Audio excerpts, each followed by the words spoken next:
Buenas tardes a todas, a todos. Muchas gracias por su asistencia, por su presencia en este segundo módulo del diplomado segundo módulo dentro del diplomado de Derecho Penal Electoral correspondiente a delitos electorales locales y federales.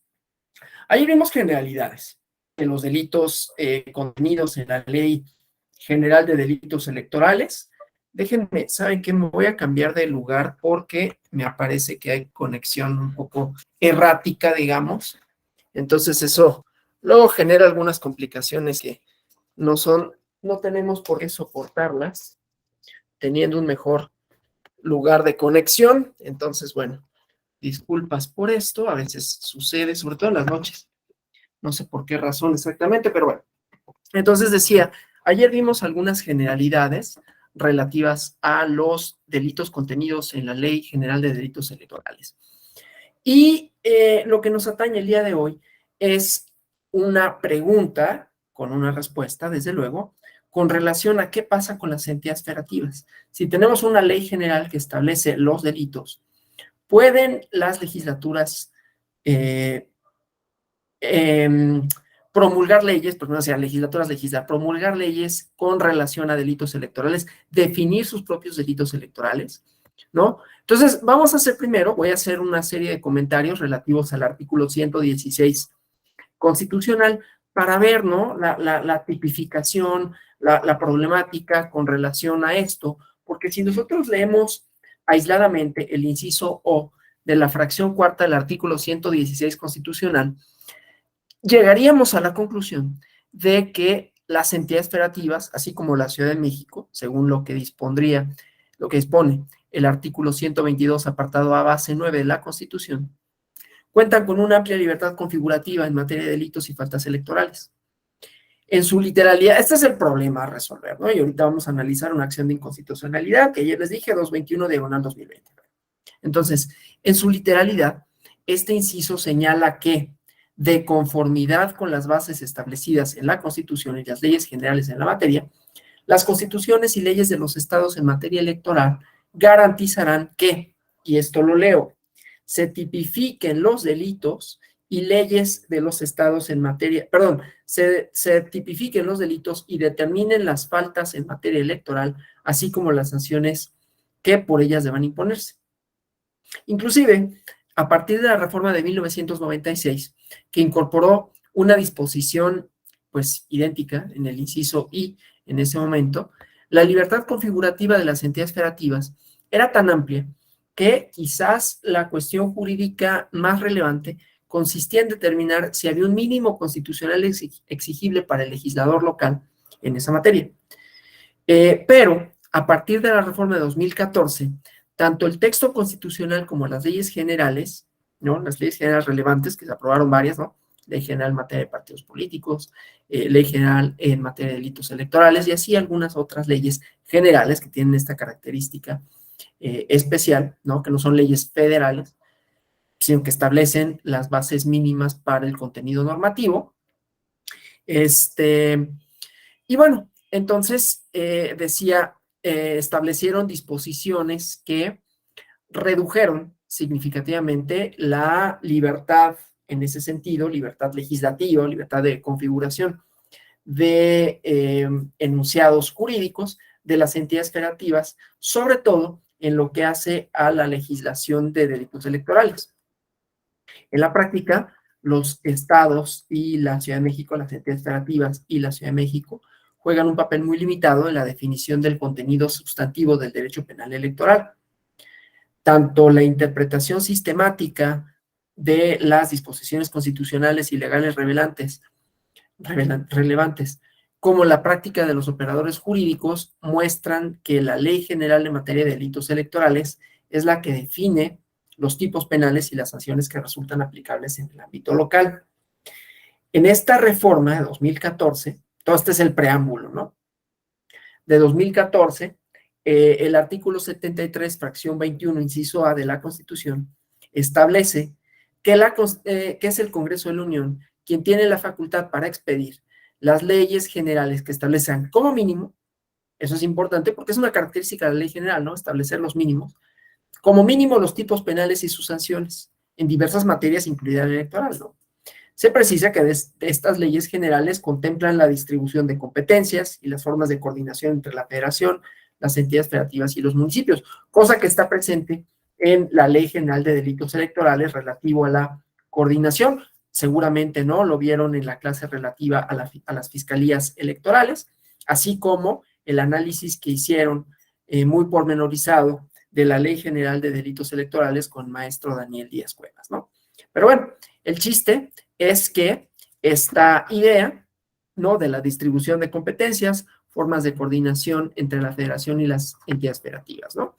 A partir de esto, entonces, no es difícil ver por qué existe una tensión, y ahorita vemos cómo lo resuelve la Constitución, ¿no?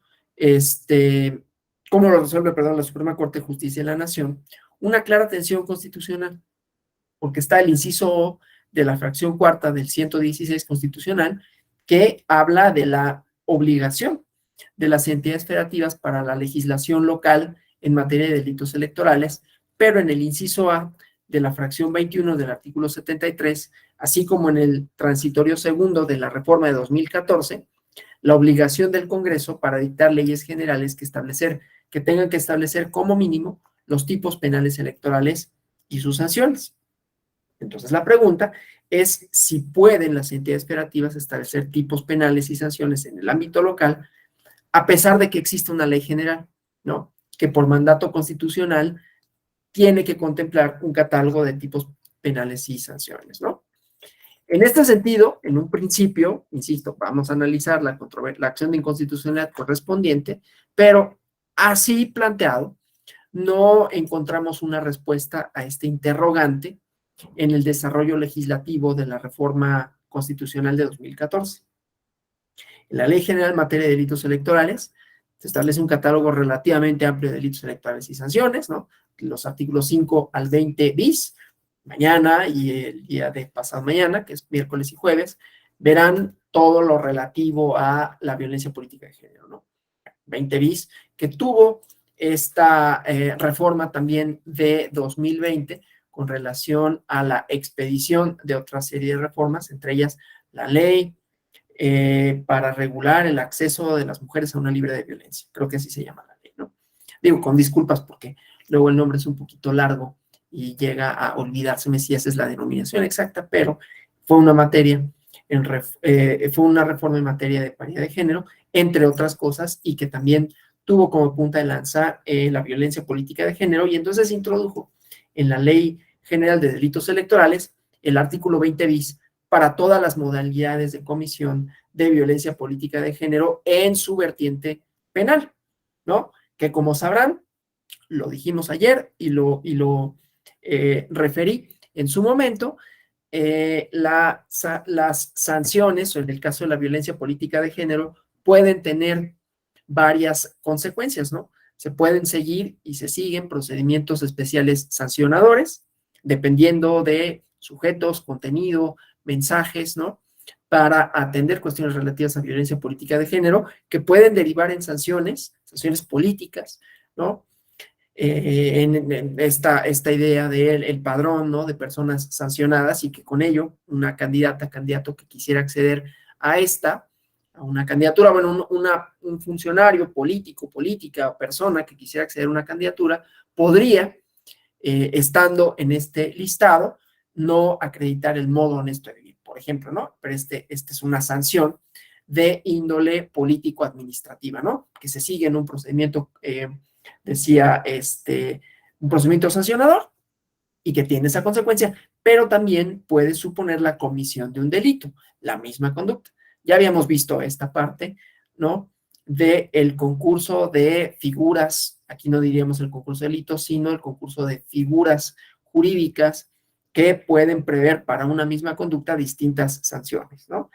Igualmente, esta persona que cometiese la violencia política de género, suponiendo que así lo hiciera y que se acreditara y que fuera una persona pública, que se siguiera un procedimiento sancionador en contra suya y se le impusiera como sanción esta inclusión en el listado, podría también suponer para su persona un procedimiento administrativo por responsabilidades de servidores públicos al mismo tiempo que un procedimiento penal por la comisión de ese delito, ¿no?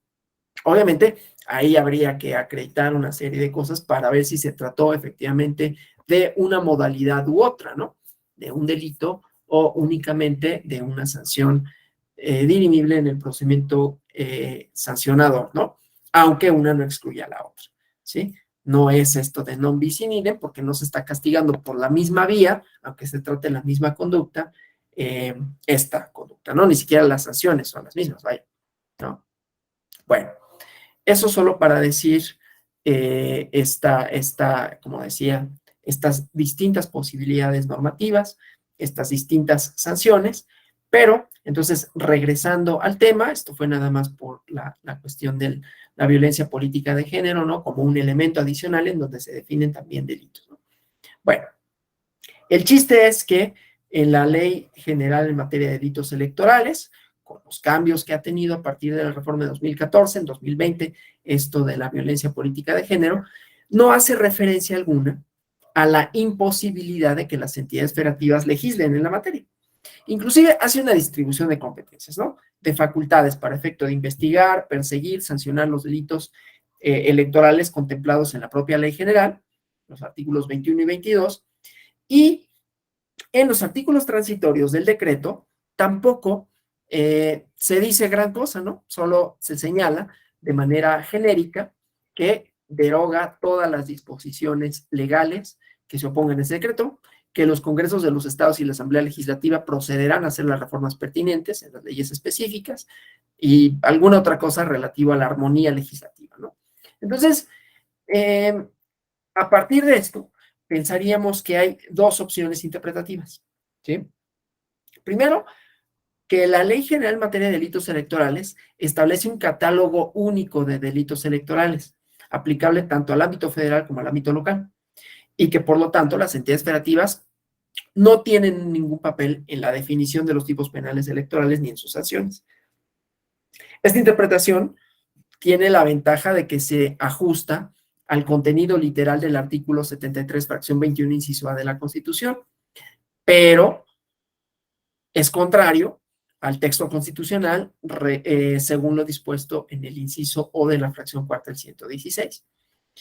Otra opción es que es necesario armonizar en la medida de lo posible el contenido normativo de ambas disposiciones y entonces pensar que como ley general, la Ley General en materia de delitos electorales solo fija un catálogo mínimo de tipos y sanciones en materia de delitos electorales. Este catálogo resultaría aplicable tanto en el ámbito federal como en el local, y bajo esta interpretación, las entidades federativas podrían establecer tipos y sanciones adicionales en sus respectivas legislaciones electorales locales, ¿no? Con esto, además de armonizar el texto constitucional, aparentemente, ¿no? Tendría la ventaja de permitir que cada estado y la Ciudad de México fijaran una política criminal concordante con sus particulares circunstancias, ¿no? Claro, decantarse por uno o por la otra, desde luego, es importante por las consecuencias prácticas, ¿no? Y en el ámbito legislativo, además, después de esta reforma de 2014, los estados, las entidades federativas siguieron rutas distintas, ¿no? Algunos congresos locales decidieron expresamente derogar los delitos electorales que contemplaban sus legislaciones estatales, ¿no?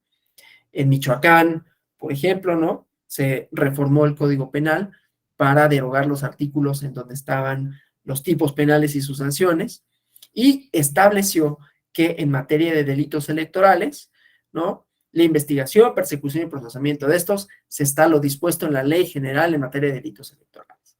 Ya vimos el día de ayer, pero esto lo menciono por si fuera necesario, que la propia Ley General en materia de delitos electorales dispone que la persecución e investigación de los delitos, hay estos convenios de colaboración, pero que en lo procesal se está a los códigos procesales locales, ¿no? Bueno, entonces, esta forma, pues, de proceder, la idea de tener un solo catálogo de delitos electorales pareciera concordar con las reformas de Michoacán. Pero hay entidades federativas que optaron por rutas distintas y más problemáticas, ¿no? En la Ciudad de México, se han reformado, ¿no? Varias veces el Código Penal para el Distrito Federal relativo a los delitos contra la democracia electoral.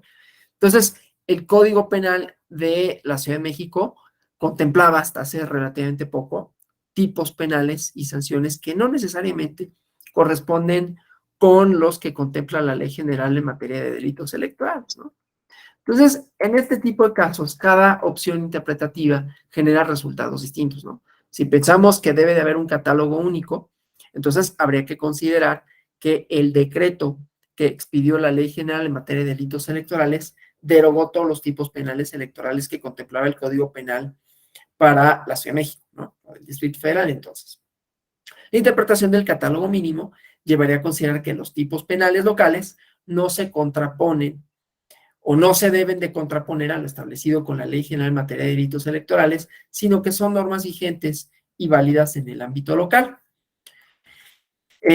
Ahora, al margen de la actuación de las entidades federativas en materia de delitos electorales, ¿no?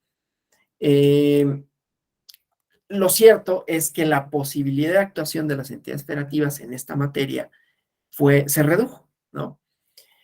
O sea, la idea del catálogo mínimo solo permite, en todo caso, que las leyes electorales y las constituciones locales establezcan tipos penales adicionales, en todo caso, a los que contempla la Ley General en materia de delitos electorales.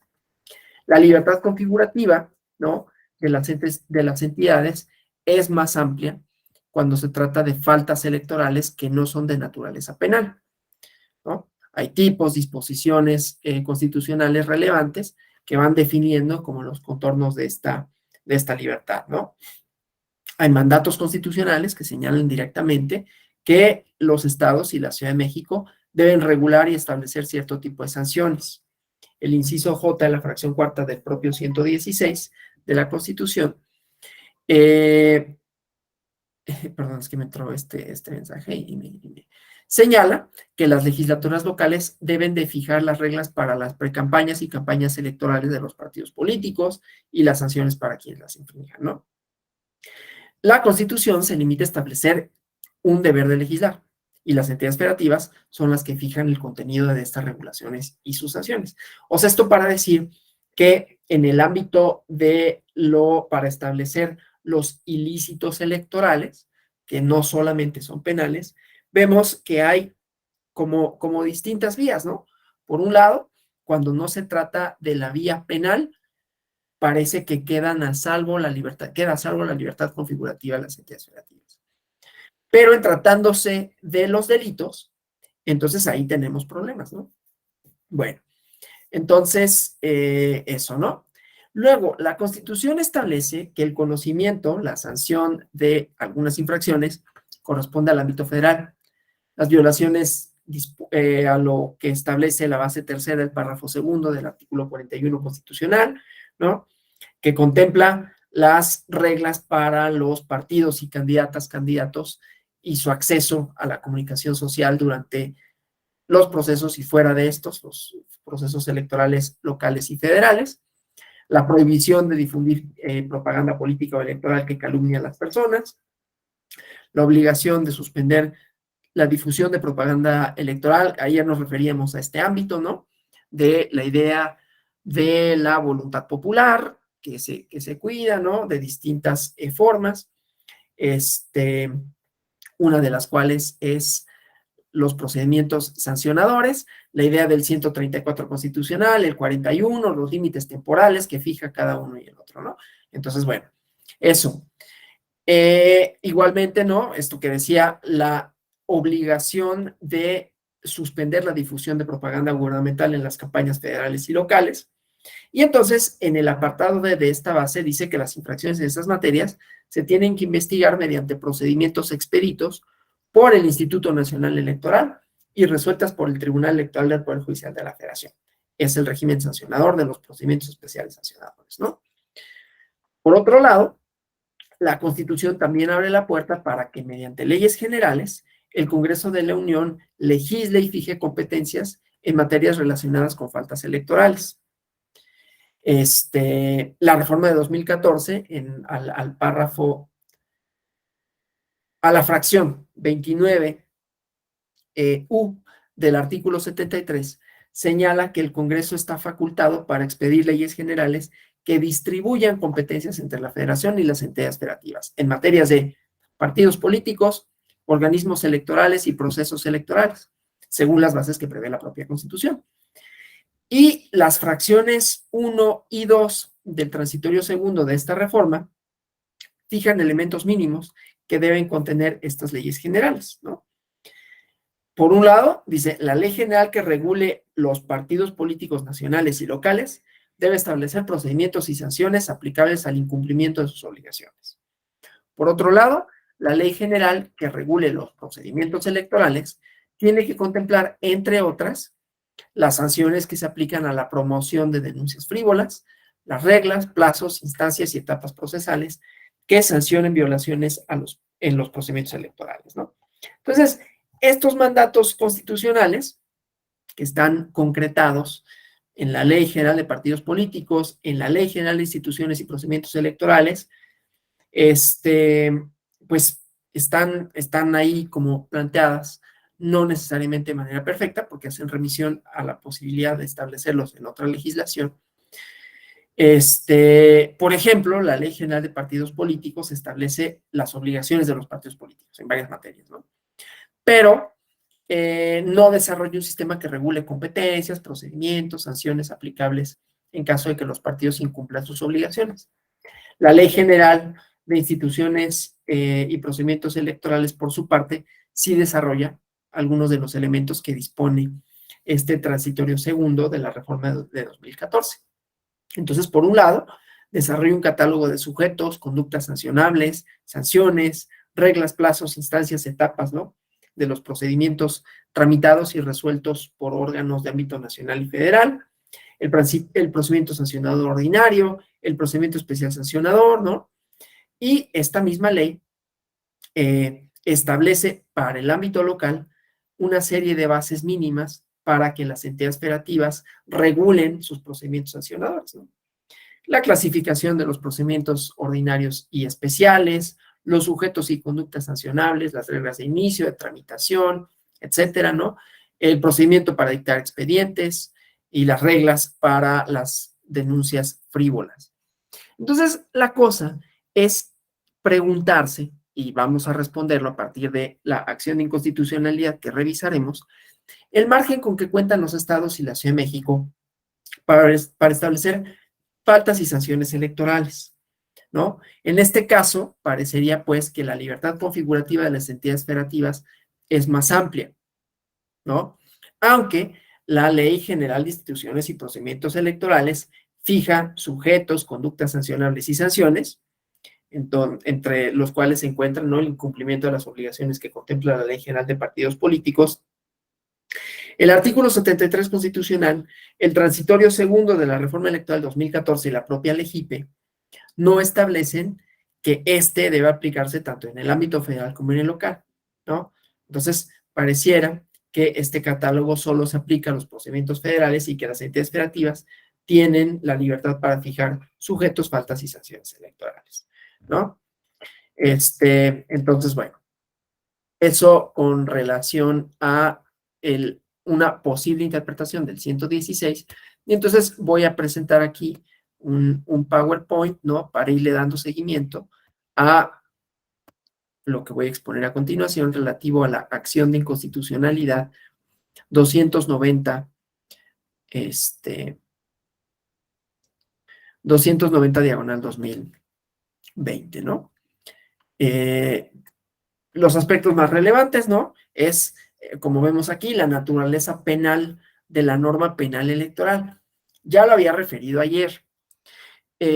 Había propuestas, ¿no?, desde luego que no eran idóneas, pero estaban ahí, se plantearon, de si era importante o si se podría en todo caso que los delitos electorales fueran perseguidos, sustanciados, investigados por la propia autoridad electoral, en sentido estricto, ¿no?, Tribunal Electoral del Poder Judicial de la Federación.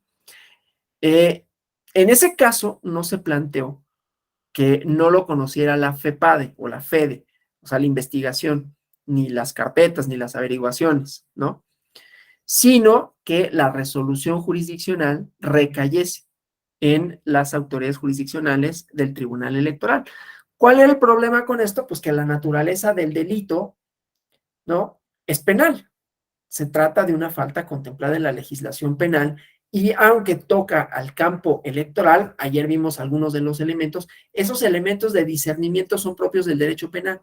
Entonces, las normas que se impugnaron en el caso de la acción de inconstitucionalidad, ahorita vamos a ir viendo justamente cuáles, ¿no?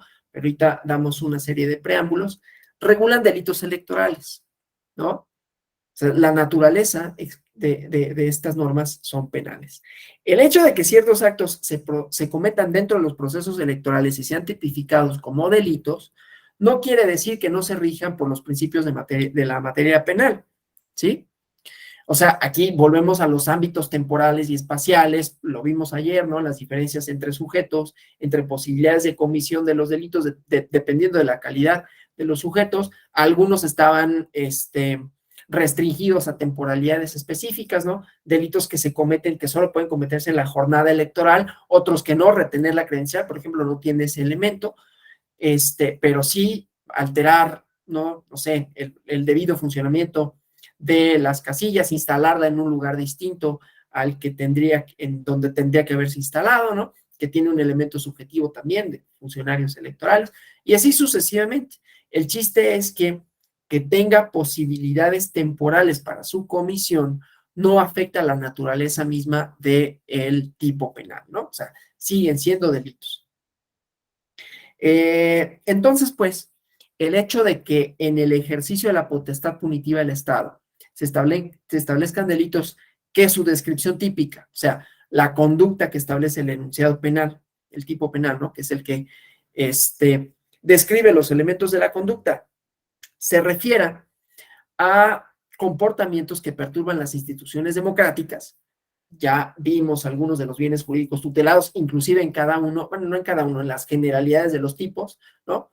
Porque ya así vemos fracción por fracción, pues veremos y vimos que había diferentes tipos penales, diferentes, por lo tanto, bienes jurídicos tutelados, pero que en general hacen referencia a bienes específicos, ¿no? Pero bueno, el chiste, pues, es que cuando se trata de conductas que perturban instituciones democráticas, el debido desarrollo de la función pública electoral, el sufragio libre, directo, secreto, no implica que las normas que configuren estos ilícitos pierdan su naturaleza penal, ¿no?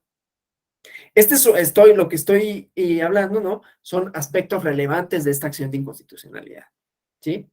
Entonces, no pierden su naturaleza penal, y por lo tanto ni su investigación ni su enjuiciamiento corresponde a las autoridades electorales. Estas actuaciones son de competencia exclusiva de las autoridades de procuración de justicia y jurisdicción penal, respectivamente, ¿no? De acuerdo con los principios y procedimientos del derecho punitivo.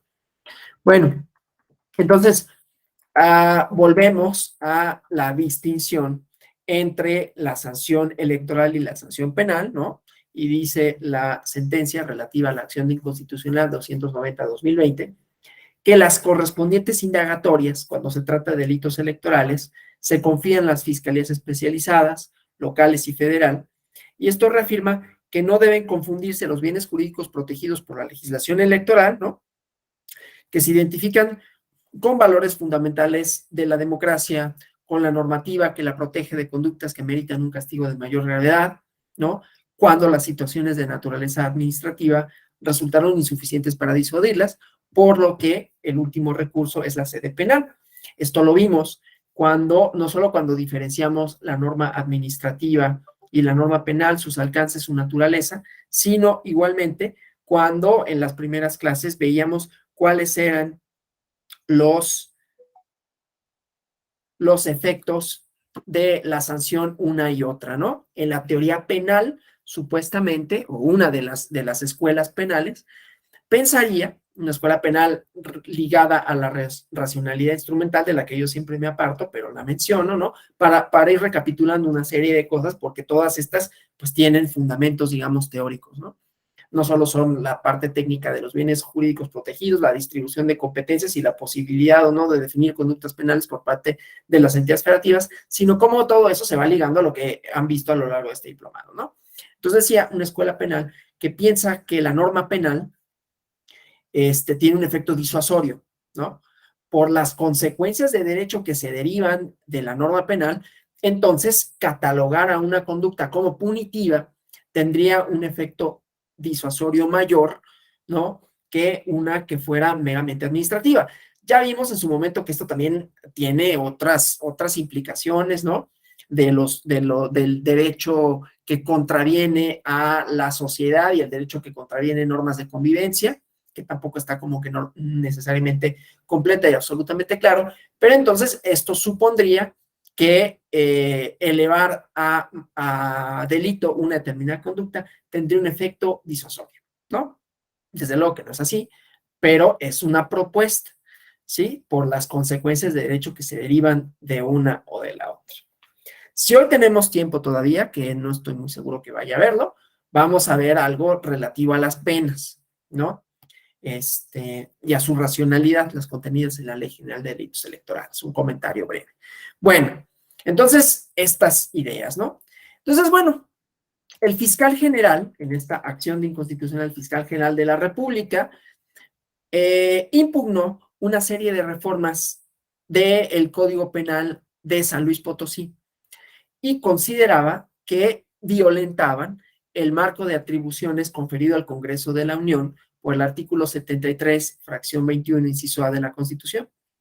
Y decía, déjenme nada más avanzar en la presentación, decía, ¿no? Que el régimen transitorio de la reforma electoral de 2014 estableció un plazo para que el Congreso de la Unión expidiera una ley en materia de delitos electorales, que esto se materializó, ¿no? El 23 de mayo de 2014, con la publicación de la Ley General en materia de delitos electorales.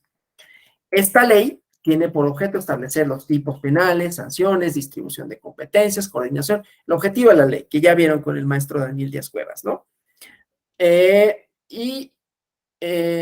estas son aplicables a las elecciones federales y locales. En lo que respecta a la distribución de competencias, el ordenamiento establece la ley marco cuando no sean competencia de la federación, sin que determine la posibilidad de tipificar delitos en la materia para las entidades federativas, ¿no? Entonces, bueno, en la propia acción de inconstitucionalidad hace referencia a una acción de inconstitucionalidad previa, la 74/2017, que decía que los tipos penales y sanciones relativos a los delitos electorales se tienen que encontrar en la ley general porque están reservadas al Congreso de la Unión. Y que en todo caso, de conformidad con los artículos 21 y 22 de la Ley General en materia de delitos electorales, las autoridades locales solo son competentes para investigar, perseguir, procesar y sancionar los delitos en la Ley General cuando no sean competencia de la Federación, pero no así para configurar delitos electorales. Y aquí hay una interpretación interesante de esto que les comentaba del artículo 116, fracción cuarta, inciso O, ¿no? Relativa a la competencia, que aquí le llaman la competencia residual, ¿no? Que es una, como decía, una reinterpretación, que como veremos, pues tiene sus cosas interesantes igualmente, ¿no? Entonces, bueno, decía, permítanme nada más, decía pues que el artículo 116, fracción cuarta, inciso O, ¿no? Establecía la competencia de las entidades federativas para legislar en materia de delitos electorales, otorgada desde 1996. O sea, cuando la materia electoral estaba reservada, estaba sometida a la regla de residualidad del artículo 124 constitucional. No sé si alguien sepa qué es la residualidad, ¿no? pero son atribuciones que se reservan a los estados por competencia residual, ¿no? La Constitución mexicana partió de un supuesto de que la federación nació de un pacto entre estados preexistentes, ¿sí? Que delegaban facultades a ese poder central y se reservaban los restantes. Entonces, se adoptó el sistema estadounidense en el artículo 124. Entonces, los delitos electorales fueron incluidos luego en la reforma de 2014 en la fracción 21 del artículo 73 de la Constitución como una materia sujeta a una concurrencia, ¿sí? A una concurrencia y regulación mediante una ley general. Y a partir de la reforma de 2014, la materia electoral se sujetó a una concurrencia específica, donde la federación determina mediante leyes generales a qué materias corresponde regular o ejercer al orden federal y cuáles órdenes de las entidades federativas, bajo el entendido que aquello que no haya sido reservado al primero pertenece al segundo. Y dentro de esos cambios, ¿no? Las configuraciones competenciales en materia electoral cambiaron. Y entonces se cedió al orden federal, ¿sí? La definición de los tipos penales y sus sanciones en materia electoral, lo que se corrobora con el artículo 2º transitorio en la fracción 3ª del decreto de reforma constitucional, que acá lo tenemos, ¿no? Déjenme, ¿dónde está? Acá está. Entonces, esta es, en general, el contenido del artículo 2º transitorio en su fracción 3ª, ¿no? El Congreso de la Unión deberá expedir las normas previstas en el inciso A de la fracción, de la fracción 21, aquí nomás está errata, y en la fracción 29U del artículo 73 de la Constitución, a más tardar el 30 de abril. Y estas normas establecerán al menos lo siguiente: la Ley General en materia de delitos electorales establecerá los tipos penales, sus sanciones, la distribución de competencias y las formas de coordinación entre la federación y las entidades federativas. Entonces, ahí tenemos un principio, ¿no?, de respuesta, ¿sí? De tal manera que la materia concurrente es federalizada por mandato constitucional, que claro, tiene sus excepciones. Permite que sea la federación la que mediante una ley general reparta competencias entre ella misma, las entidades federativas y los municipios en materia de delitos electorales, ¿no? Ahora, los tipos penales y las sanciones tienen que encontrarse previstos en la ley general. O sea, su establecimiento se encuentra reservado al Congreso de la Unión y excluye con ello los demás niveles de gobierno, ¿no? Entonces, su actuación se tiene que ajustar a la distribución de competencias, a las formas de coordinación, ¿no?, que al efecto establezca la propia ley federal. La distribución de competencias a través de la ley general entre la federación y otros niveles de gobierno no quiere decir que se pueda facultar a los congresos locales para prever en su legislación por sí mismos los tipos penales y sus sanciones en materia de delitos electorales, porque entonces esto sería contrario al fin perseguido por el constituyente permanente, que era lograr una política criminal integral en esa materia. La política criminal, que eso propiamente no tocamos esa idea de las políticas criminales, aunque hablamos del contenido democrático de las leyes y que esto tendría que ser una idea de sustantividad menos que de procedimientos, ¿no?, en la primera sesión, pero la política criminal que igualmente define una serie de directrices a seguir por un gobierno en específico para primero definir cuál es el fenómeno criminal o los fenómenos criminales más atingentes y las medidas para hacerles frente, ¿sí? La política criminal, que de alguna manera lo refirió, ¿no?, el juez Zaffaroni cuando habló de las ideas que subyacen a la imposición de ciertas, ¿se acuerdan, no?, que vimos un video de Zaffaroni? A la imposición, o bueno, a la redacción de ciertos tipos penales y su asociación con determinado tipo de conductas que terminan por reproducir esta tesis de Zaffaroni, ¿no?, ciertas desigualdades estructurales históricas, ¿no? Pero bueno, entonces, independientemente de eso, la política criminal, ¿no?, es una serie de premisas, de directrices de política pública que atienden a los fenómenos criminales y proponen una serie de soluciones, muchas de las cuales pues pasan por pensar si es importante o no tener un catálogo delictivo específico para una cierta actividad, cuál va a ser su contenido, cuáles van a ser las penas y los porqués, ¿sí? Entonces, bueno, la idea era tener una política integral en materia de delitos electorales. Bueno, y entonces lo que establece, vuelvo a la acción de inconstitucionalidad, ¿no? Lo que establecen los artículos 1 y 21 de la Ley General en materia de delitos electorales, en el sentido de que las entidades federativas pueden prevenir, castigar y procesar y sancionar los delitos establecidos en ello, no le confiere facultad alguna para establecer tipos penales y sanciones en esta materia, que esto es importante, ¿no? O sea, el contenido lo vamos a entender que está reservado para la federación, bueno, más que para la federación, para la Ley General de materia de delitos electorales. No así su prevención, su castigo, procesamiento y sanción. ¿Sí? ¿Por qué? Y lo dije ayer, pero no sé si me refería a ello con la debida, con el debido cuidado, ¿no? Es decir, lo mencioné de manera muy de pasada, muy general. Y ahorita también lo mencioné hace ratito. Pero la distribución de competencias implica, se comete un delito electoral y ya vieron, quizás, ¿no? Que estos pueden, ¿qué es lo que marca si es competencia de la federación o de las entidades de la república, ¿no? Y lo establece la propia ley general en materia de delitos electorales. Entonces, en principio, las entidades federativas investigan y cuando investigan quiere decir las fiscalías, ¿no? Las fiscalías de los estados, las fiscalías de las entidades federativas. Sí, las entidades federativas. Y luego, una vez que tienen su carpeta, ya vieron, ¿no? Con la maestra Gladys más o menos cuál es la secuencia, cuál es la lógica secuencial de los procesos penales, inclusive en esta idea de los procesos abreviados, los jueces de control, las medidas cautelares, ¿no? Que ya vieron también seguramente, ¿no? Que la medida cautelar, la prisión preventiva, se puede dictar cuando se trata de uso de recursos públicos, cuando se trata de funcionarios públicos en la materia de delitos electorales. Bueno, entonces, esta, ¿no? La competencia procesal, procedimental. Pero ustedes saben, ¿no? Que hay leyes procesales adjetivas y leyes sustantivas que son las que tienen el contenido.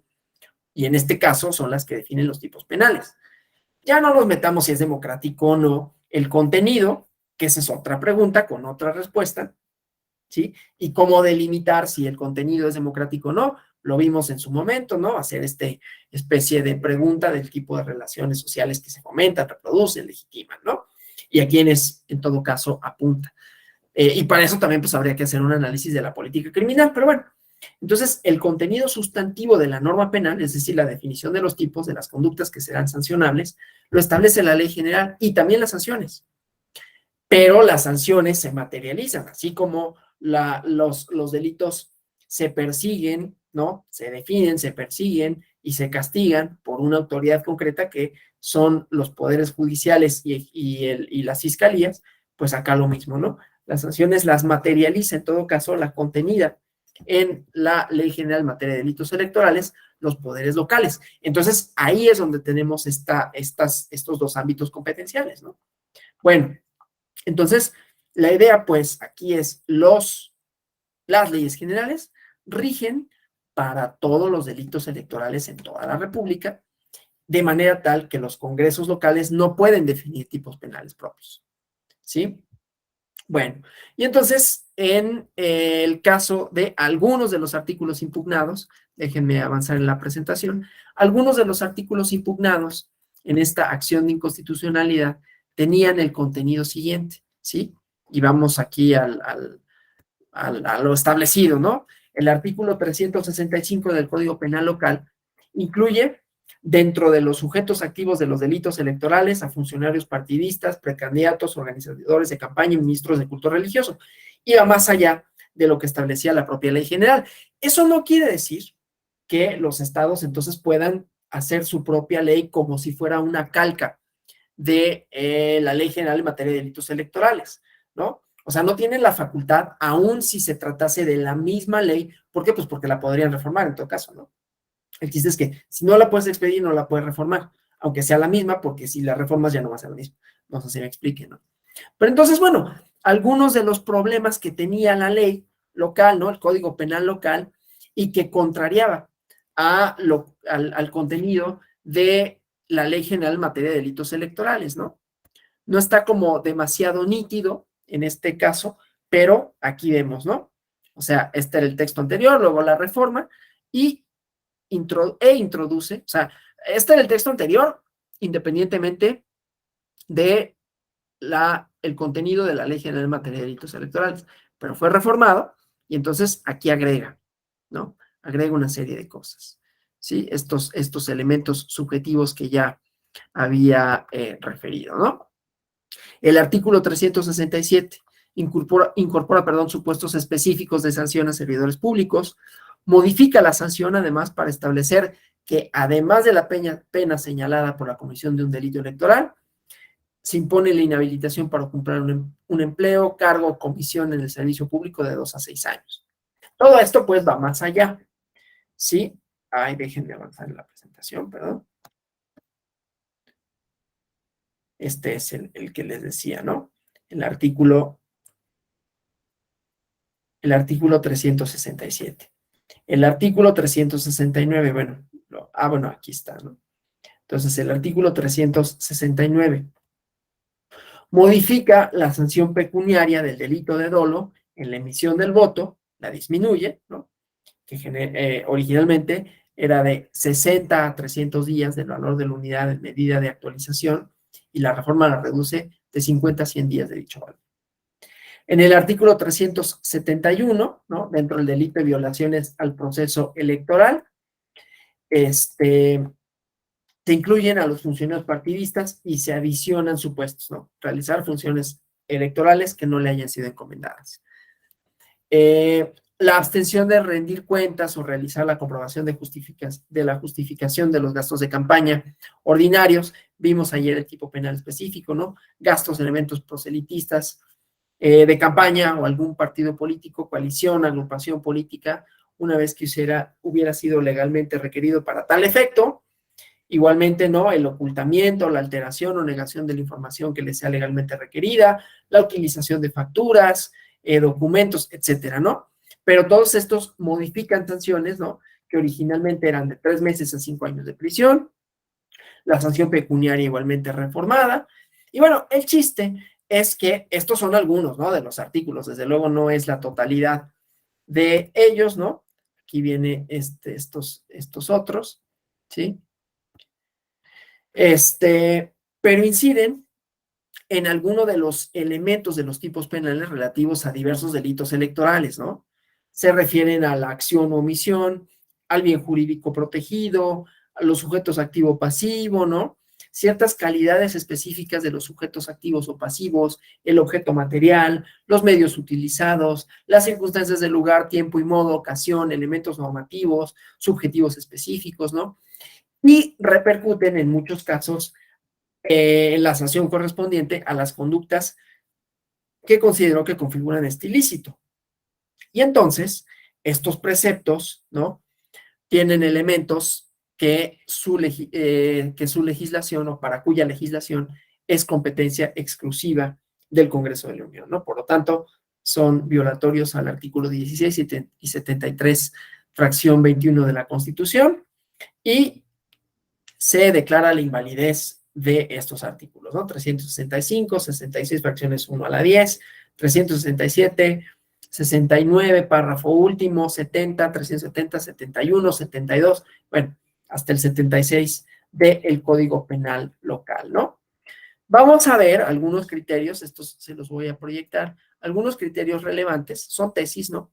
Pero que igualmente pues son orientadoras para este tema, luego vamos a algunas preguntas si las hubiera, y luego la idea esta que les decía de ¿cómo se llama?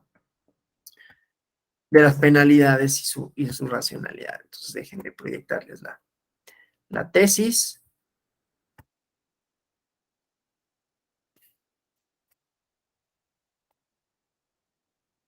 que aquí está. Se las comparto así primero ahorita para que la lean. Ahorita comentamos, ¿no? Los elementos, digamos, centrales, ¿sí? Estoy aquí sacando una cosa.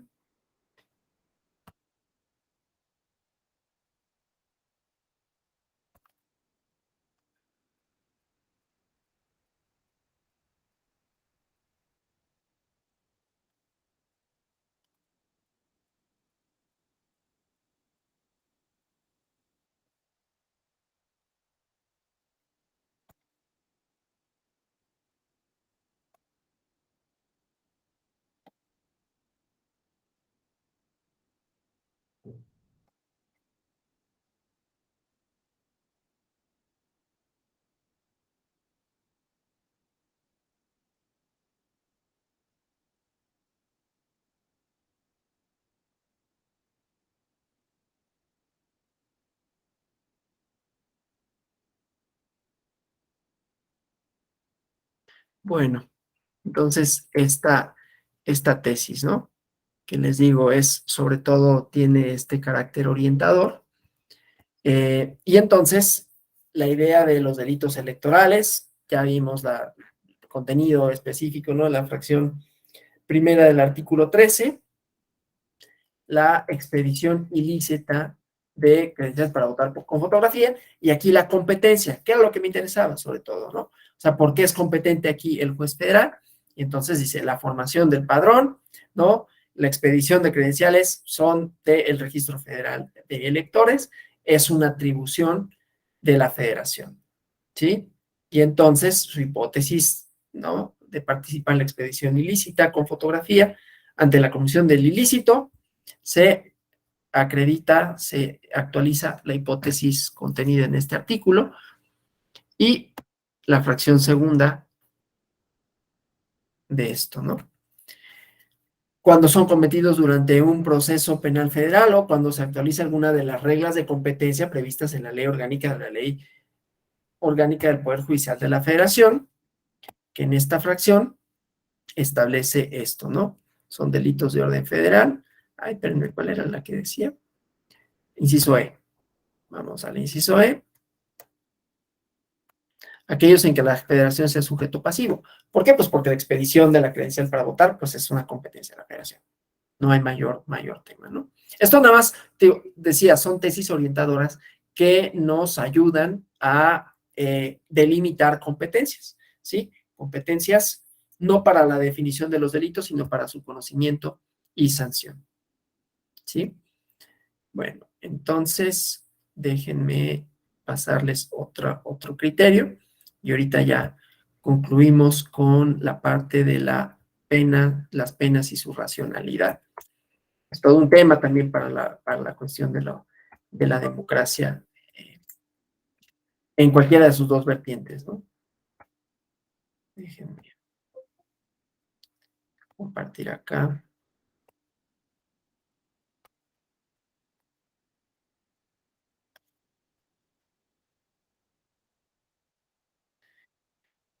La diferencia, ayer decíamos, ¿no? Deben considerarse ilícitos de simple actividad y de peligro, ¿sí? Los delitos electorales, que ya había más o menos tratado de definir esta parte, ¿no? Un delito de resultado es aquel que produce algo y que eso es la conducta que se castiga, sea que lo produce o intentas producir el daño, ¿no? Y el ejemplo, pues, típico es el homicidio y su tentativa, ¿no? El grado de tentativa. ¿Cuándo es tentativa? Cuando yo, perdón por el ejemplo, ¿no? Cuando intento ejecutar esa acción, ¿no? Que dice privar de la vida a una persona, pero por elementos ajenos a mi voluntad no lo logro, ¿no? Ya no voy a ser explícito en qué puede resultar eso, pero simple y sencillamente yo tenía la intención de, y entonces no lo logré, pero sí produje un resultado. Por eso se le califica en grado de tentativa, que es una gradación que se hace del tipo, ¿no? Digo, qué ejemplo tan horrible, discúlpenme por favor por ello, ¿no? Pero bueno, nada más es porque es el más contundente, siempre, ¿no? Y aquí no es el daño el resultado que producen, el daño que causan, ¿no? Entonces sí puede ser irrelevante para efectos de, pues le retuve una credencial. ¿Qué efectos tiene el proceso electoral? Ninguno, ¿no? Ninguno. Voté 2 veces, ¿qué efectos tiene? Ninguno, ¿no? Y no obstante, la actividad por sí misma es lesiva del bien jurídico tutelado y se castiga eso, ¿sí?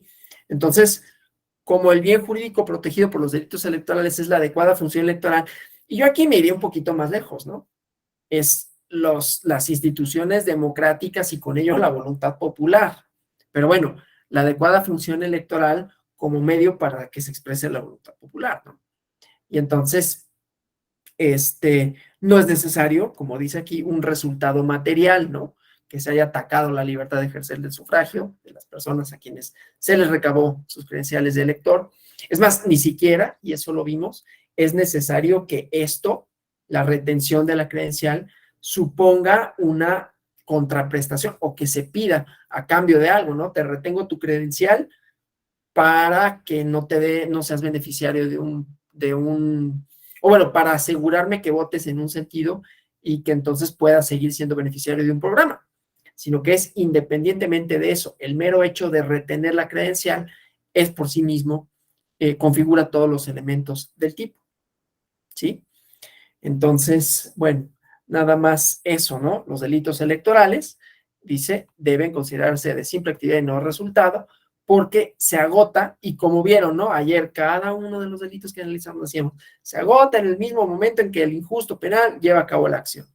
Se agota en el movimiento corporal, la omisión de la gente. No se necesita un resultado ulterior, ¿no? Son de peligro, no de lesiones, no provocan necesariamente una lesión, pero ponen en peligro un bien jurídico tutelado. No es que lo dañen materialmente, ¿no? Como si sería, vuelvo al ejemplo, bueno, voy a poner otro ejemplo de lesiones, ¿no? Las lesiones dañan un bien jurídico tutelado que es la integridad de la persona, la integridad física, ¿no? Es una desgracia que siempre en el derecho penal se pongan ejemplos así de violencia, ¿no? Podríamos decir, no sé, un delito financiero, pues pone no solo en peligro, ¿no? Sino que vulnera el dinero, las finanzas de una empresa, ¿no? El fraude fiscal, ¿no? Vulnera las finanzas públicas. Entonces, ese es un delito de resultado, ¿no? No solo es que se ponga en peligro, sino que se materializa, ¿no? Daña, provoca un daño. Esto no necesariamente va a provocar un daño específico, ¿no? Que me quiten mi credencial no me daña, ¿sí? Porque además es en cualquier momento, retener mi credencial en cualquier momento, ni siquiera es, bueno, pues sí me daña porque no puedo votar, no importa, esa temporalidad, y eso me interesa, ¿no? Que queden claras las diferentes temporalidades y cómo ellas van a agotar o no ciertas conductas, van a implicar o no la comisión de ciertas conductas, ¿sí? Entonces hay que analizar no solo los elementos subjetivos, sino los elementos temporales y obviamente los otros elementos, conducta típica, antijurídica y culpable, qué bienes son vulnerados, ¿no? Cuál es la acción que debe de realizarse, si es un delito de omisión, o de acción, pero, insisto, la temporalidad como elemento constituyente. Entonces, no es que solo durante los procesos electorales se cometan delitos electorales, ¿no? Sino que todos aquellos que puedan poner en peligro la debida función electoral, ¿sí? Entonces, bueno, en este ejemplo es el actuar de las personas que recogen las credenciales origina una propensión, un riesgo, ¿sí? Para obstruir la adecuada función electoral, aun si no es en procesos electorales, ¿sí? Hasta aquí preguntas de lo que vimos ayer y hoy, sino para pasar un poco al tema de las sanciones, un comentario más o menos general de la proporcionalidad, ¿no? De los delitos, ¿no? Ya dijimos, ¿no? Que tenían algunos elementos, que estaba como elemento central el dolo. Ahorita vemos algunas cosas relativas a esto, ¿no? Y bueno, entonces vamos, no sé si hay alguna pregunta.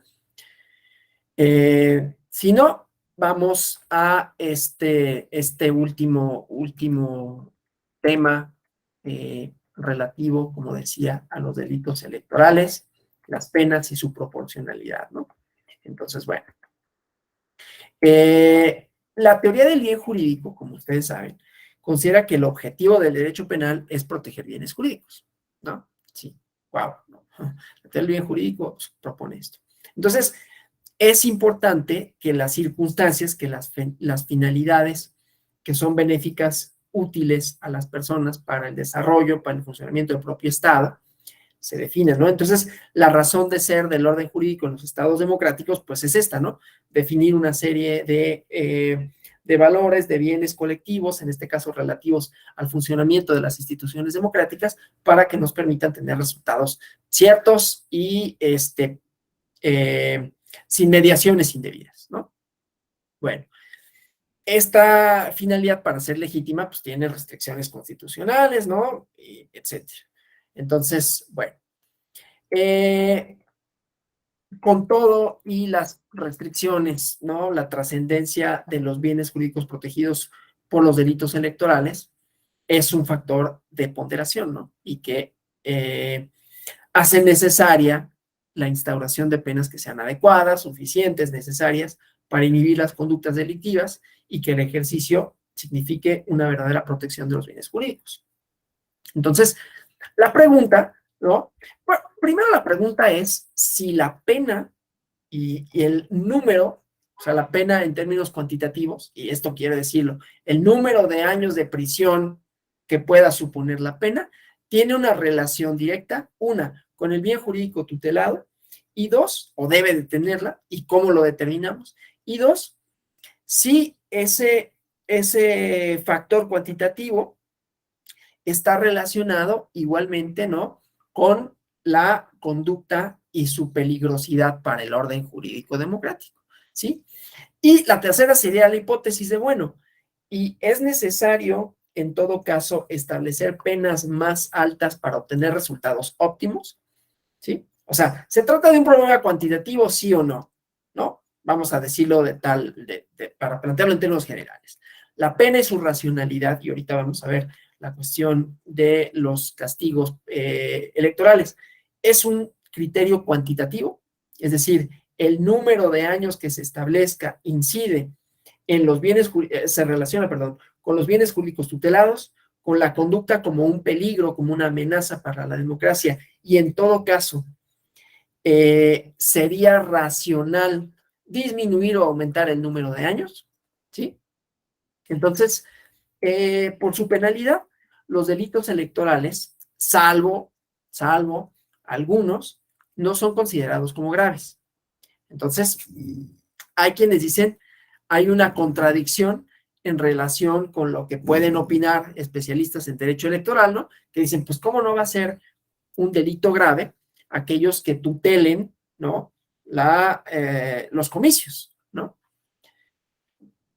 Sí, no, dice, perdón, sabía que iba a ladrar. Sabía que iba a ladrar, pero lo tengo aquí encima porque hay cohetes, digo, perdón por el comentario doméstico, ¿no?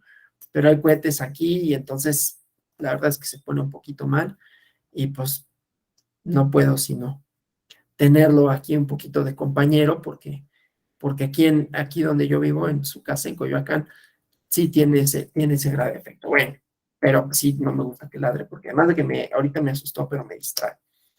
Y hace ruido, ¿no? Ahí están los cohetes. Bueno, entonces, los delitos electorales, decía, afectan bienes jurídicos relevantes para la sociedad. Y entonces hay una idea que igualmente viene de la misma escuela de la racionalidad instrumental, ¿no? Que dice, pues es que si la delincuencia es un fenómeno que atiende al cálculo probabilístico, que yo no creo que haya tal cosa, pero al cálculo probabilístico que haría el infractor de si es sancionado o no, y en todo caso el número de años que sería sancionado, entonces elevar la penalidad sería un factor para combatir la impunidad, ¿no? Bueno, entonces el chiste es que cuando se propuso la Ley General en materia de delitos electorales, ¿no?, también se pensó en esta parte dentro de la política criminal, como les decía, del diseño de esto, pensar si la penalidad tenía una racionalidad con respecto a las conductas, el número de conductas observadas, y si aumentar la pena sería idóneo para efectos de esto, ¿no? Entonces, bueno, en las iniciativas, algunos de los argumentos planteados tenían que, para explicar la idea de la política criminal, que la reforma integral, ¿no?, que suponía, no podía dejar en el vacío o en obsolescencia las sanciones de las personas que atentan contra los valores fundamentales en la democracia, ¿no? Afirmando que varias de las conductas delictivas contempladas en el entonces Código Penal Federal eran obsoletas, que tenían que ser actualizadas, que no respondían a las necesidades sociales, ¿no?, que tenía el país para contar con procesos electorales transparentes y en igualdad de condiciones. Esos argumentos, ¿no?, fueron trasladados a penalidades que redujeron en buena medida las penas, ¿no? La máxima pena impuesta por delitos electorales es de 15 años, ¿no? Y eso solo para determinados delitos, ¿sí? Entonces, bueno, la idea de la racionalidad de la pena o el principio de racionalidad en las decisiones y de las funciones del Estado es un presupuesto de los gobiernos republicanos, de las repúblicas, de las democracias, más que de las repúblicas, ¿no? Que implica obviamente la división de poderes, el sistema de pesos y contrapesos, las responsabilidades administrativas y penales de los servidores públicos y el mandato de racionalidad estatal se proyecta sobre todas las actividades del Estado, ¿no? Que tienen injerencia, desde luego, en el ejercicio del poder punitivo. Este principio de racionalidad en los delitos electorales, dado que la penalidad es la forma más drástica de la intervención del Estado para el control social, tiene que orientar al legislador para formular tipos penales y sanciones racionales, adecuadas, efectivas, que garanticen el Estado de Derecho y la paz social, ¿no? Dice Habermas, por ejemplo, ¿no? Que como la práctica de las decisiones judiciales está ligada al derecho y a la ley, la racionalidad de la administración de justicia depende de la legitimidad del derecho vigente, que depende además de la racionalidad de un proceso legislativo que en la situación de división de poderes que el Estado de Derecho establece, no está a disposición de los órganos de aplicación del derecho, ¿sí? Entonces, la racionalidad legislativa penal consiste en la capacidad para elaborar dentro del marco de control social jurídico sancionador una decisión legislativa que atienda las realidades sociales, ¿no? La realidad social y jurídica y permita que el legislador, legisladora, alcance la eficacia de la ley. O sea, que las normas se acaten, ¿no? Por aquellos destinatarios de estas y que las leyes se cumplan, ¿no? Y con ello se mantenga el orden social. Y por lo tanto, la racionalidad de los delitos electorales tendría que traducirse en un efectivo control de sus ilícitos, concordante con el contexto social en el que vivimos, ¿no? De tal manera que la eficacia de la Ley General en materia de delitos electorales solo se da en la medida en que los destinatarios de las normas las cumplan, ¿no? Y que contribuyan con la observancia del Estado de Derecho. Entonces, la racionalidad legislativa busca evitar los conflictos que generan las leyes hechas sin técnica legislativa, ¿no? Porque hay que encontrar argumentos adecuados para fundar y motivar un acto legislativo, y esto, pues, es la racionalidad, ¿no? Que es proporción también, ¿no? Entonces, primero pensar si son eficaces las penas impuestas a los ilícitos electorales, ¿no? Se pueden prevenir y sancionar adecuadamente estos delitos con penas propuestas en la Ley General de Delitos Electorales. Y decía, hay para quienes, por ejemplo, carecen de racionalidad porque no corresponden al grado de importancia del bien jurídico tutelado, ¿no? Porque ningún delito electoral está clasificado como grave, su penalidad no excede 9 años de prisión. Por ahí hubo esta idea de que el fraude electoral es grave, ¿no? Y hubo ahí una serie de adecuaciones. Y cuando se trata del uso de recursos públicos, que es la única motivo por la cual puede haber prisión preventiva oficiosa, ¿no? Pero bueno, y entonces diría, no corresponden al grado de importancia del bien jurídico tutelado, porque ningún delito electoral es grave, no excede de 9 años, excepto por el artículo 15, ¿no? Que establece la penalidad de 5 a 15 años para quien por sí o por interpósita persona utiliza o reciba aportaciones de dinero o en especie en favor de un candidato, bueno, procedencia ilícita, ¿no? Fuera de este caso, la penalidad pues es menor, ¿no? Bueno, eso por un lado. Hay una serie de principios ligados a esto, ¿no? Una es el principio de subsidiariedad en los delitos electorales, ¿no? Entonces, en la Ley General de Instituciones y Procedimientos Electorales, publicada en 2014, ¿no? Con motivo de las reformas relativa al régimen sancionador, establece las sanciones por las infracciones que se señalan en ese artículo. Y si partimos del supuesto, o sea, aquí vamos a ver cómo encuadra, ¿no? Con otro tipo de penal, bueno, con otro tipo de sanciones no penales, ¿no? O sea, sí, en todo caso, podemos observar que la racionalidad de numérica, ¿no? Cuantitativa, el número de años que se dan de prisión por la comisión de un delito electoral es adecuado, concordante, sistemáticamente hablando, funcionalmente hablando, ¿no? En el entendido de que es un sistema, el sistema electoral, y que tiene diversas aristas en cuanto hace a la facultad sancionadora, si es concordante con el régimen sancionador administrativo, ¿sí? Entonces, vamos a ver, ¿no? Si esta idea de la subsidiariedad podría ayudar, ¿no?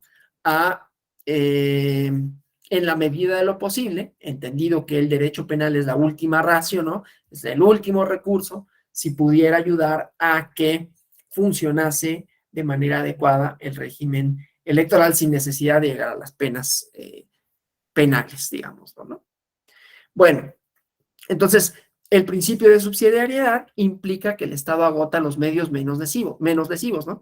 Para proteger derechos fundamentales antes de recurrir al derecho penal, que es el último recurso. Esta es una idea, ¿no? La verdad es que las sociedades contemporáneas cada vez más acuden al derecho penal y con código penal en la mano, bueno, no solo ahora, ¿no? Pero está regresando como esta modita de que todo sea delito y que se aumenten las penas. Bueno, eso ya lo hablamos en su momento en el primer módulo.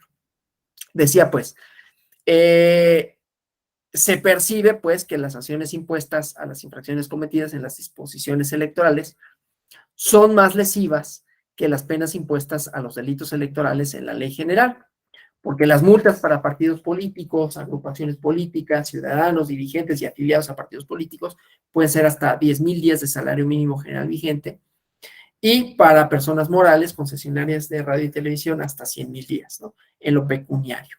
Se considera también como sanción la pérdida del derecho a ser registrado, la cancelación del registro de aspirantes, precandidatos y candidatos, y la cancelación del registro de partidos y agrupaciones políticas. O sea, sanciones que no son penales, pero que tienen efectos más grandes, ¿no? Más contundentes. Para mí eso no le resta importancia al derecho penal. No es que el derecho penal, porque si esto hacemos más grande el argumento, pues solo vamos a llegar a la conclusión de que entonces el derecho penal solo se implica la privación de la vida del injusto, ¿no? Es decir, de quien comete la conducta, pues solo así sería racional, ¿no? Para efectos de, pues es que tenemos que castigar de la manera más contundente. Yo desde luego estoy totalmente en contra de la pena de muerte, en cualquier circunstancia. Pero, bueno, si hay otros medios que pueden lograr el objetivo, mantener el equilibrio, aun si estos son más lesivos en términos pecuniarios, ¿no? Entonces, cumplimos con un principio de racionalidad. Entonces, decíamos, ¿no? Los tipos de sanciones, ¿no? Los delitos electorales que cometan servidores públicos, funcionarios electorales, funcionarios partidistas, etcétera, tienen una penalidad máxima de 9 años de prisión. No son delitos graves y sus multas son relativamente bajas, ¿no? 400 días de salario mínimo. Entonces, hay esa diferencia que algunos autores calificarían de irracional o de ineficaz, ¿no? Que no contrariarían el principio de subsidiariedad, en tanto que si es la última ratio, porque la penalidad es menor, ¿no? Claro, yo no estaría muy de acuerdo con esa postura, porque si bien es cierto que cuantitativamente es menor, pues cualitativamente no es lo mismo estar en la cárcel 2 años, aunque fuera 2 años, a pagar una sanción grande, ¿no? O sea, ahí la idea de restringir la libertad es lo que tendría que orientar, no tanto la cuantía del castigo, ¿sí? Pero bueno, hay autores que piensan esta idea, ¿no? Otro principio que no es ocioso mencionar, que es el principio de fragmentariedad, ¿no? Que debe ser acotado a casos relevantes, porque las continuas modificaciones habidas en la justicia criminal en cada momento histórico no nos permiten hablar de un carácter absoluto del derecho penal, ¿no? O de su actuación protectora. En realidad, dentro de todo el elenco que suponen las acciones prohibidas y los bienes jurídicos protegidos, el derecho penal solo se ocupa de una parte, ¿no? De fragmentos. Estos fragmentos verdaderamente deben ser los de mayor importancia para la vida en libertad de las personas, ¿sí? Entonces, bueno, no con ello quiere decir que no sean importantes los bienes jurídicos tutelados en el derecho penal electoral. Es la idea de la expedición de la Ley General en materia de delitos electorales, que es un ordenamiento que dijimos aplicable a toda la República Mexicana, que combate, según las iniciativas de un pasado de elecciones cuestionadas por la Comisión de Ilícitos Electorales, aunque no era lo único que se cuestionaba, ¿no? Pero es evidente, pues, que para el Estado mexicano, pues, habría una importancia específica en proteger penalmente los bienes jurídicos que se tutelan en esa materia. Entonces, bueno, sí, lo importante, lo verdaderamente trascendente es que se materialicen en las leyes de carácter electoral, que cumplan su objetivo, que esos bienes jurídicos protegidos y que el derecho penal inhiba, castigue a los transgresores de las leyes electorales, ¿no? Otro principio de lesividad, ya voy a terminar, ¿no? En el caso de los delitos electorales, tiene una aplicación que supone que las penas de estos delitos tendrían que corresponder en importancia a la magnitud del bien jurídico tutelado por los ordenamientos jurídicos en la materia, ¿sí? Entonces, el principio de lesividad es la lesión que yo causo, es algo como si en la física estuviéramos pensando, ¿no? Toda acción corresponde a una reacción en el mismo sentido, pero, perdón, con la misma fuerza, pero en dirección opuesta, ¿sí? No es así el enunciado de la ley de Newton, pero más o menos dice eso, ¿sí? Entonces, la lesividad tendría que ser concordante, igualmente, ¿no? El bien jurídico tutelado con el daño que te provoca a ti, individuo, que infringiste la ley, ¿sí? Pero a ver, no es tan fácil determinarlo. Hay algunas teorías y hay algunos autores que se van, por ejemplo, a la teoría del peso, el método de ponderación de Robert Alexy, ¿no? Una técnica que más o menos, ¿no? Está pensada para resolver conflictos entre derechos fundamentales, ¿no? Que quizás le podría ser útil al legislador a la hora de crear tipos penales en materia electoral para, ¿no? Establecer cuando existieran normas fundamentales que entran en conflicto, y cuál es la que debe de prevalecer, ¿no? O sea, la ponderación, digo, no es que yo sea experto en ponderación, pero algunas cosas podré decir, ¿no? Tiene que ver con la proporcionalidad, ¿no? Que es optimizar las posibilidades fácticas para solucionar un conflicto de intereses, utilizando juicios racionales que justifiquen la intensidad de pues de la injerencia, ¿no? De acuerdo con la importancia del derecho que debe de prevalecer y la relación que debe existir entre ambos derechos, de manera tal que los bienes jurídicos salvaguardados contra los delitos electorales son de gran importancia política, económica y social para nuestro país y tendrían que ser protegidas con penas de igual peso, ¿no? Que limiten los derechos de los particulares en aras de proteger la democracia y la soberanía popular, ¿sí?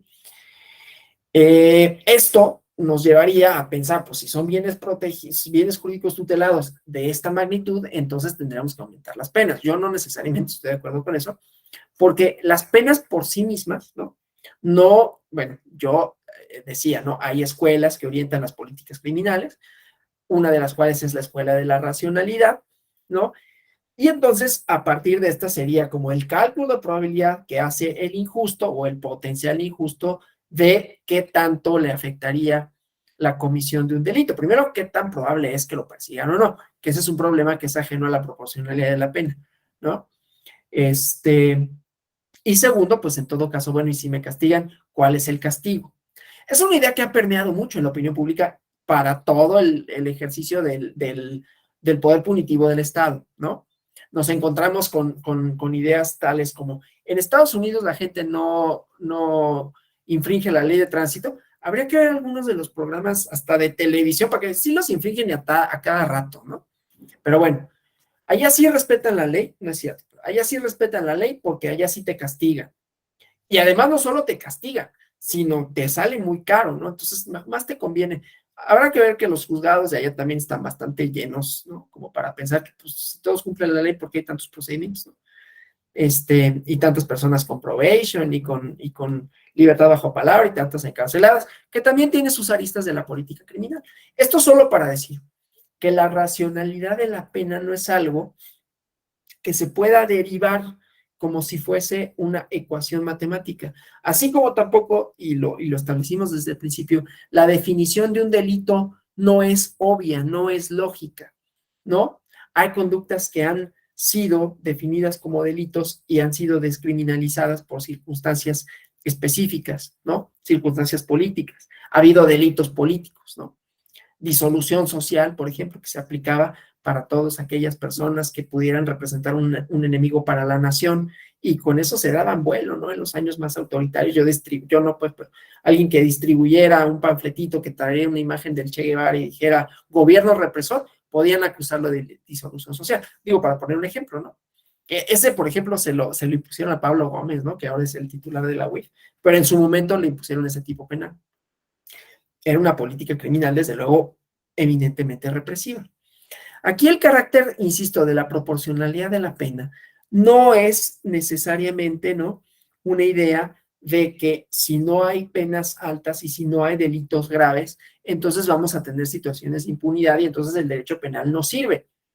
El objetivo del derecho penal, no nada más es castigar. El objetivo del derecho penal, en todo caso, también es la posibilidad de reinsertar a las personas que cometen el delito a una sociedad.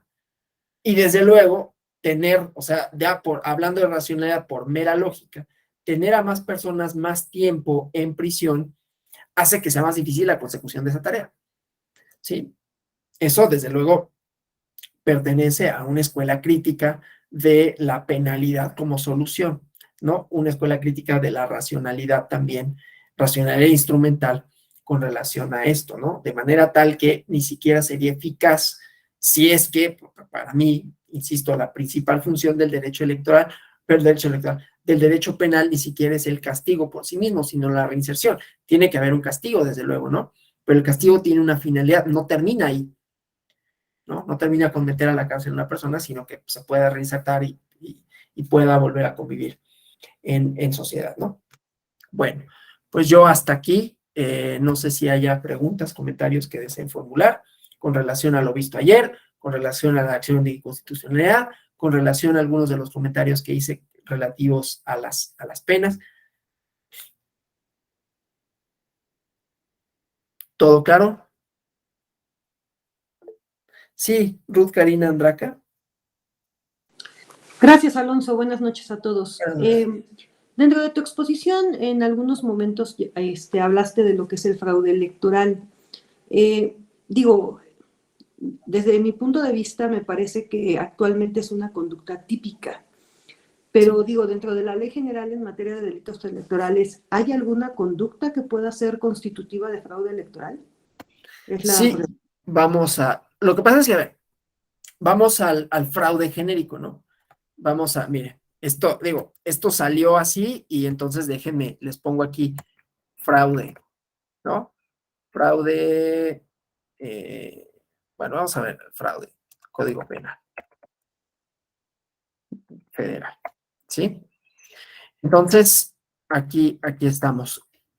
Comete el delito de fraude el que engañando a uno, aprovechándose del error en que éste se hace ilícitamente de alguna cosa o alcanza un lucro indebido, ¿sí? O sea, tenemos elementos. El engaño o aprovechar del error de una persona para que ilícitamente te hagas de algo o alcances un lucro indebido, ¿sí? Esa es la conducta genérica. Entonces, vamos a ver algunos tipos penales incluidos en la Ley General de Delitos Electorales que pudieran suponer una especie de fraude. Claro, a ver, aquí hay que tener en cuenta el elemento magnitud, ¿no? Si yo voto a sabiendas de que no cumplo con los requisitos de la ley, se puede pensar que hice fraude porque estoy engañando, estoy aprovechándome del error quizás del funcionario para votar dos veces. Lo que normalmente hemos conocido como fraude electoral es la alteración de los resultados electorales para producir autoridades políticas aparentemente legítimas, ¿no? Y con ello, distinto tipo de prácticas, pero que cuantitativamente alteran el resultado, ¿no? De manera tal que esta, por ejemplo, esta primera conducta no sería propiamente un fraude, que estoy defraudando a la buena modalidad de la persona. O sea, si nos vamos al tipo genérico, pues sí, me estoy aprovechando, estoy produciendo un resultado material, ¿no? Porque estoy votando sin cumplir con los requisitos o voto más de una vez, pero lo que conocemos como fraude electoral es la alteración de los resultados, ¿sí? Pero, por ejemplo, vámonos a otro tipo, ¿no? Solicite votos por paga, promesa de dinero y otra contraprestación. Esto, si se hace de manera masiva, la famosa compra de votos, podría ser una modalidad de fraude, ¿no? Porque hay, otra vez en el tipo genérico, ¿no? Engañando a uno, aprovechándose del error en que éste hace ilícitamente alguna cosa o un lucro indebido, ¿no? No sé si hay el elemento engaño, ¿no? Pero la compra de votos se ha entendido como una modalidad de alterar la voluntad popular, ¿no? O sea, podríamos extenderlo y pensarlo no nada más en términos estrictos de esa modalidad de el engaño o aprovecharme del error, sino cualquier elemento que pudiera tener como consecuencia alterar la voluntad popular, ¿sí? Solicite o ordene evidencia del sentido de su voto o viole de cualquier manera el derecho del ciudadano a emitir su voto en secreto, ¿no? Otra vez, aquí lo que ha sucedido, ¿no? Porque en el imaginario que tenemos del fraude electoral es que esta misma práctica, ¿no? Se reproduce por muchas personas, ¿sí?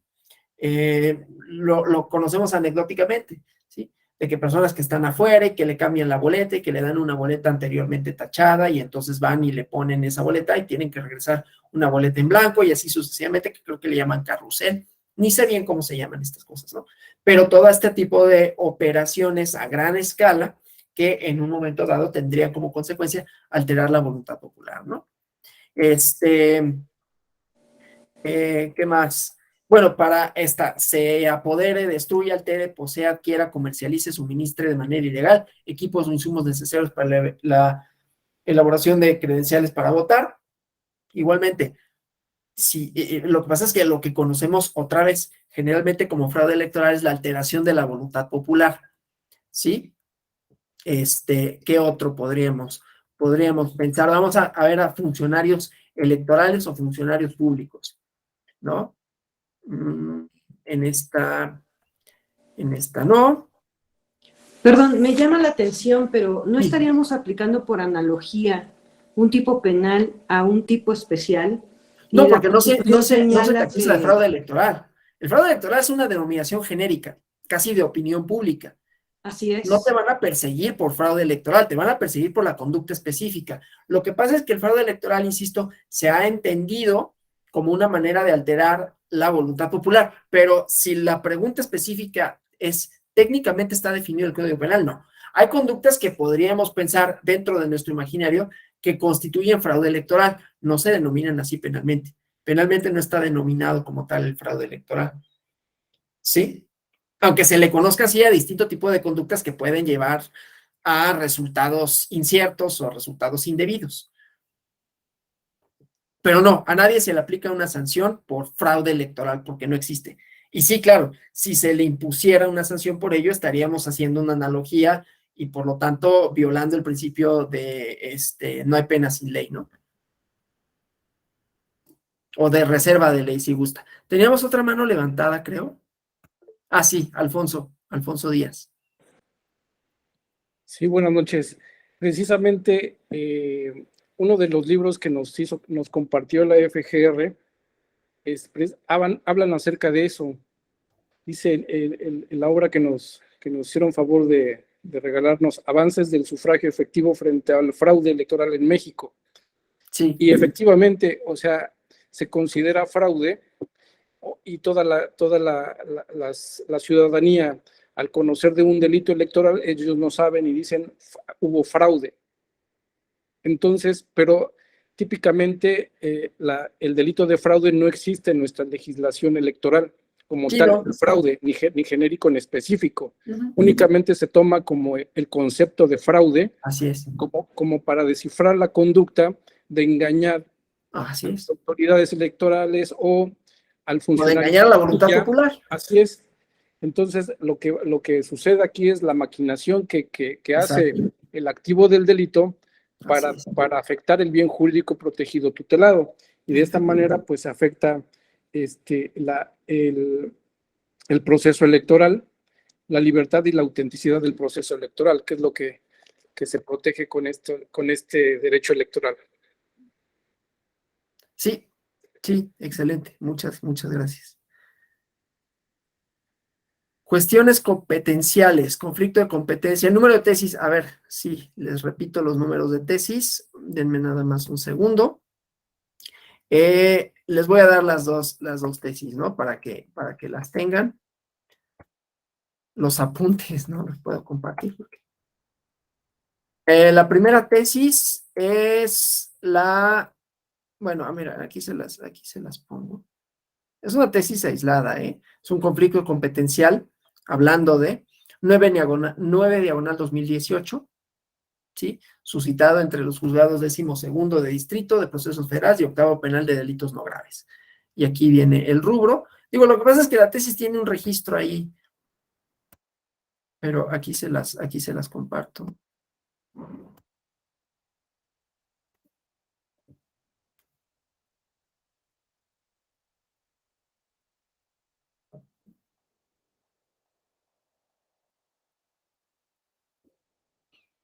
Entonces aquí está, esta es una y ahorita les comparto la otra.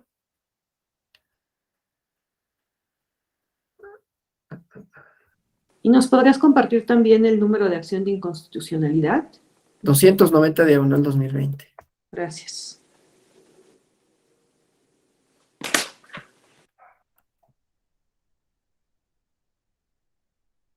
Y esta es la otra tesis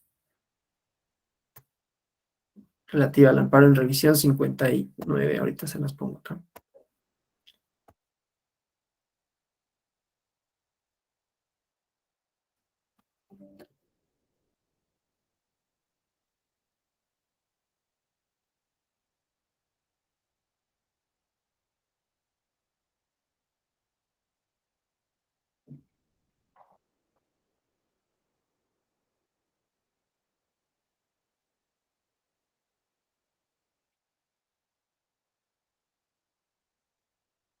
Sí, la presentación, pídanmela a este correo. No, ¿saben qué? Es que lo que pasa es que si no se me va a llenar de correos y luego no los respondo justamente. Los pongo a disposición de la coordinación del diplomado. Lo que pasa es que somos muchos, ¿no? Entonces, si yo proporciono mi correo, no es que yo no quiera contestar, lo que pasa es que me llegan muchos y entonces, pues, se me van a ir ahí y voy a dejar de contestar alguno. Entonces, yo le envío a la coordinación la presentación para que directamente ahí se las puedan facilitar a todas y todos. Bueno, si no hubiere alguna otra cuestión, comentario, pregunta, me despido dándoles las gracias, ¿no? Por su asistencia, por sus preguntas, por su participación. Y pues nada, nos vemos en las próximas actividades de la Escuela Judicial Electoral. Buenas noches.